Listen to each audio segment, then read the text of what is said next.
Curious George. This is George. He lived in Africa. He was a good little monkey and always very curious. One day George saw a man. He had on a large yellow straw hat. The man saw George too. What a nice little monkey, he thought. I would like to take him home with me. He put his hat on the ground, and of course George was curious. He came down the tree to look at the large yellow hat. The hat had been on the man's head. George thought it would be nice to have it on his own head, and he picked it up and put it on. The hat covered George's head. He couldn't see. The man picked him up quickly and popped him into a bag. George was caught. The man with the big yellow hat put George on a little boat, and a sailor rowed them both across the water to a big ship. George was sad, but he was still a little curious. On the big ship, things began to happen. The man took off the bag. George sat on a little stool, and the man said, George, I'm going to take you to a big zoo in a big city. You will like it there. Now run along and play, but don't get into trouble. George promised to be good, but it is easy for little monkeys to forget. On the deck he found some seagulls. He wondered how they could fly. He was very curious. Finally, he had to try. It looked easy, but oh, what happened? First this, then this. Where is George? The sailors looked and looked. At last they saw him, struggling in the water and almost all tired out. Man overboard, the sailors cried as they threw him a life belt. George caught it and held on. At last he was safe on board.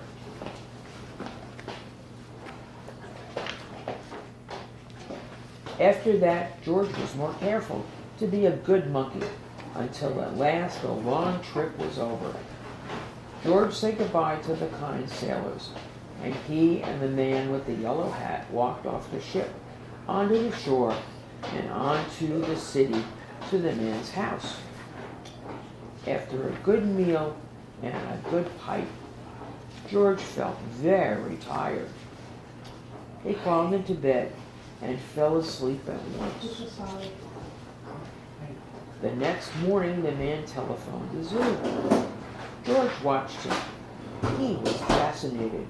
Then the man went away. George was curious. He wanted to telephone too. 1, 2, 3, 4, 5, 6, 7. What fun. Ding-a-ling-a-ling. George had telephoned the fire station. The firemen rushed to the telephone. Hello, hello, they said, but there was no answer. Then they looked for the signal on the big net that showed where the telephone call had come from. They didn't know it was George. They thought it was a real fire. Hurry, hurry, hurry. The firemen jumped onto the fire engines and onto the hook and ladders. Ding dong, ding dong. Everyone out of the way. Hurry, hurry, hurry. The firemen rushed into the house.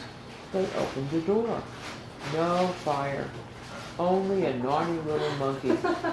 Oh, catch him, they cried. George tried to run away. He almost did, but he got caught in the telephone wire. And a thin fireman caught one arm, and a fat fireman caught the other. You fooled the fire department, they said. We will have to shut you up where you can't do any more harm. They took him away and shut him up in a prison.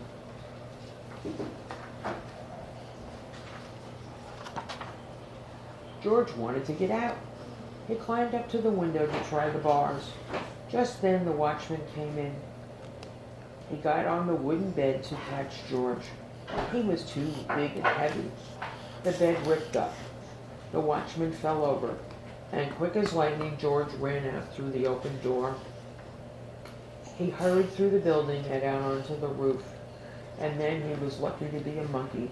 Out he walked out onto the telephone wires. Quickly and quietly over the guard's head, George walked away. He was free.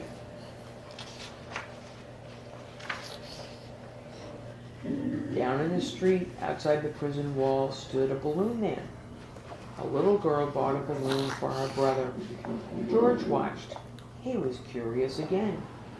He felt he must have a bright red balloon. He reached over and tried to help himself. But instead of one balloon, the whole bunch broke loose. In an instant, the wind whisked them all away, and with them went George, holding tight with both hands. Up, up he sailed, higher and higher. The houses looked like toy houses, and the people like dolls. George was frightened. He held on very tight. At first the wind blew in great gusts. Then it quieted. Finally it stopped blowing altogether. George was very tired. Down, down he went, bump, onto the top of a traffic light. Everyone was surprised. The traffic got all mixed up. George didn't know what to do. And then he heard someone call, "George!" He looked down and he saw his friend, the man with the big yellow hat. George was very happy. The man was happy too. George slid down the post, and the man with the big yellow hat put him under his arm. Then he paid the balloon man for all the balloons, and then George and the man climbed into the car, and at last away they went. To the zoo. What a nice place for George to live. Curious George takes a job. This is George. He lived in the zoo. He was a good little monkey and always very curious. He wanted to find out what was going on outside the zoo. One day when the keeper was not paying attention, George got hold of the key for the cage. When the keeper discovered what had happened, it was too late. George was gone. Where was George? They looked for him everywhere, but they could not find him. Oh, good. George was hiding in the hair of his friend, the elephant. Finally, the keepers gave up looking for him. George found a nice cozy spot to sleep under the elephant's right ear. And the next morning, before the zoo opened, he got away safely. Once in the street, George felt a little scared. What should he do in the big city? Maybe he could find his friend, the man with the yellow hat, who had brought him over from Africa a long time ago. Only George did not know where he lived. There was a bus stopping at the corner. There was a bus stopping at the corner. George had never ridden on one. Quickly he climbed on a lamppost, jumped on top of the bus, and off they went. Dad, it's the door now. Now they were right in the center of the town. There was so much to see that George did not know where to look first. If only he could go on riding like this forever. But after a while, George got tired and a little dizzy. When the bus slowed down to turn into a side street, George jumped off. There was a restaurant right in front of him. Something smelled good. Suddenly, George felt very hungry. The kitchen door stood open, and George walked in. On the table was a big pot. Of course, George was curious. He had to find out what was in it. When the cook came back, he had a big surprise. spaghetti was all over the place, and in the middle of it was a little monkey. George had been eating yards and yards and had wound himself all up in it.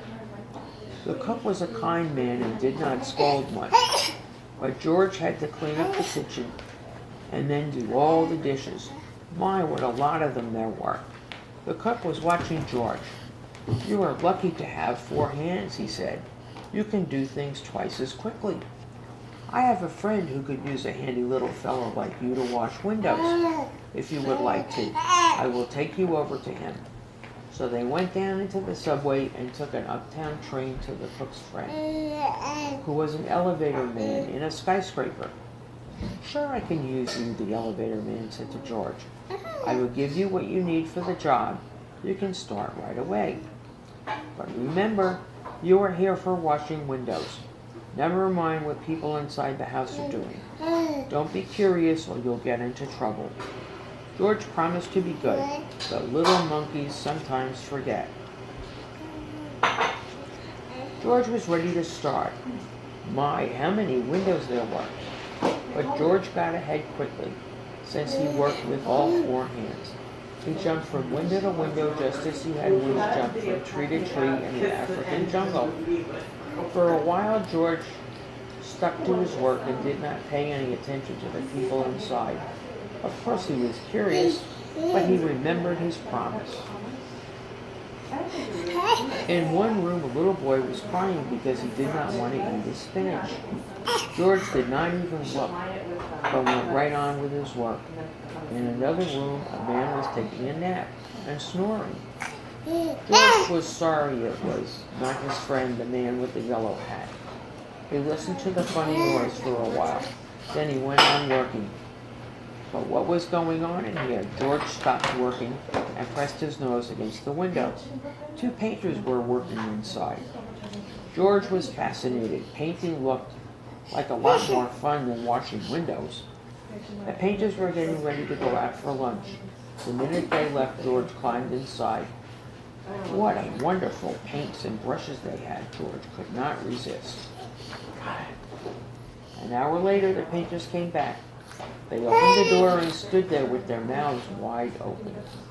The whole room had changed into a jungle with palm trees all over the walls, and a giraffe and 2 leopards and a zebra. And a little monkey was busy painting himself on one of the trees. Then the painter knew what had happened.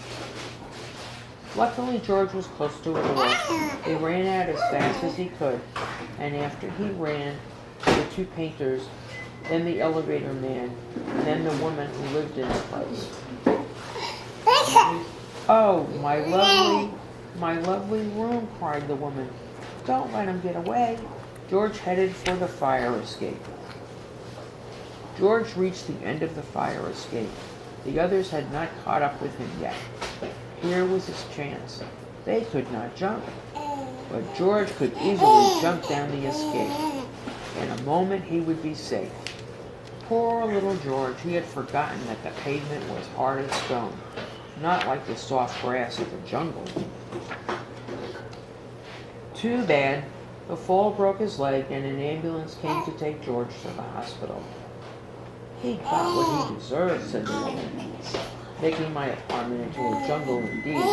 I told him he would get into trouble," the elevator man added. "He was too curious." George had to lie in bed with his legs straight up in a plaster cast.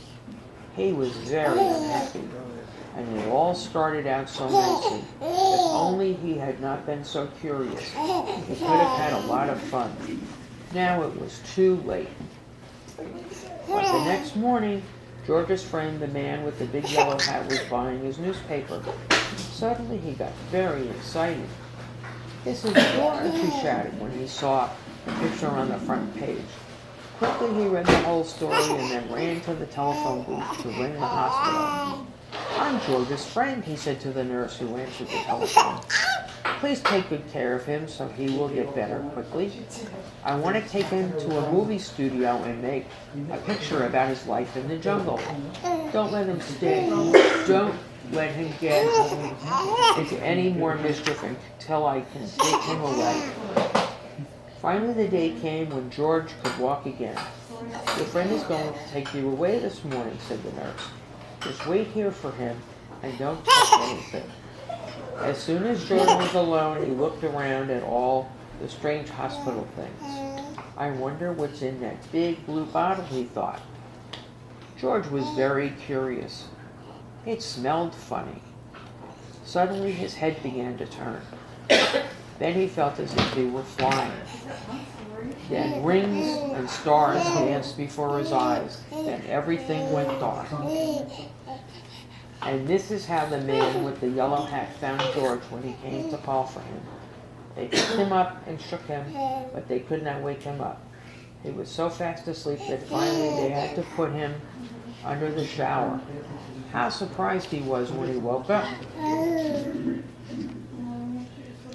George said goodbye to the nurse and the kind doctor. Then he and the man with the yellow hat got into the car to drive to the movie studio. In the president's office, George had to sign a contract. Now he was a movie actor. In the studio, George was kept so busy all the time that he forgot to be curious. He liked the jungle they made for him and played happily there. And when the picture was finally finished, George invited all his friends to see it. The doctor and the nurse and the ambulance driver and the man from the newsstand and the woman and the elevator man and the 2 painters and the cook and the reporter and all the keepers of the zoo. The end. And that's the end of the story, says Grandma. Say hi, Grandma. Hi. Hi.